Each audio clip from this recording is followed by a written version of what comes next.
খলিফা দ্রুত জেগে উঠলেন। ভোরের আলো ফোটার আগেই ছুটে গেলেন নদীর তীরে।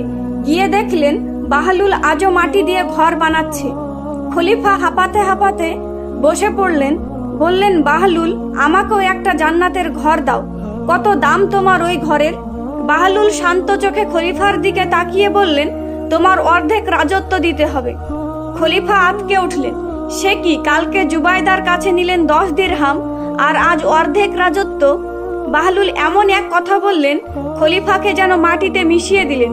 খলিফা, কাল তোমার স্ত্রী না দেখে শুধু ষষ্ঠার প্রতি বিশ্বাস থেকে 10 দিরহাম দিয়েছে, আর আজ তুমি কিনতে এসেছো নিজের চোখে জান্নাত।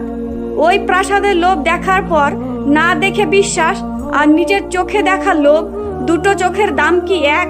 খলিফা স্তব্ধ হয়ে গেলেন, অঝরে কাঁদতে লাগলেন অনুশোচনায়। আল্লাহর জান্নাত কখনো পৃথিবীর রাজত্বের আর সম্পদের অহংকার দিয়ে কেনা যায় না।